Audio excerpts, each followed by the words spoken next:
లక్షిత ఈ 5 to 6 ఇయర్స్లో ఈ కరాటీ కుంఫోలో చెన్నైలో జరిగిన ఇంటర్నేషనల్ కరాటీ ఛాంపియన్షిప్ దీంట్లో పార్టిసిపేట్ చేయడమే గొప్ప విషయంగా ఫీల్ అవ్వాలా.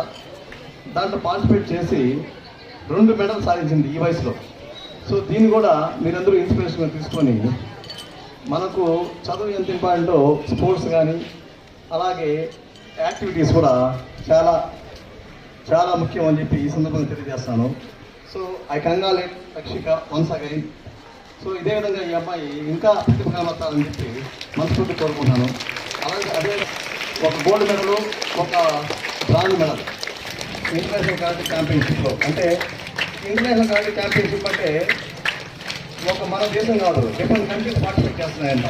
మలేషియా కానీ, శ్రీలంక, నేపాల్, ఇండియా ఇలాంటి అన్ని డిఫరెంట్ కంట్రీస్, దాంట్లో డిఫరెంట్ కంట్రీస్ పిల్లలతో పోటీ పడి ఆరిపోతే ఒక గోల్డ్ మెడల్, ఒక సిల్వర్ మెడల్ సాధించారు. So I congratulate him.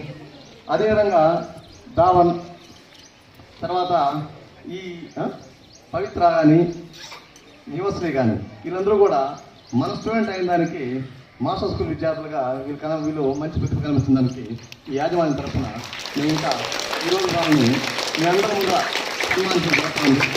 So ఇదే స్ఫూర్తి మీరు కూడా ఖచ్చితంగా చదువులో కానీ అలాగే డిఫరెంట్ యాక్టివిటీస్లో కానీ మంచి ప్రతిభ కనబడతారని చెప్పి ఆశిస్తూ ఈ విద్యార్థులకి మరొకసారి శుభాకాంక్షలు తెలియజేసుకుంటూ నాకు ఈ అవకాశం ఇచ్చినటువంటి ఈ మాస్టర్ గారికి మాస్టర్ భువనేష్కి వీళ్ళకి ధన్యవాదాలు తెలియజేసుకుంటూ సెలవు తీసుకుంటాను. జై హింద్.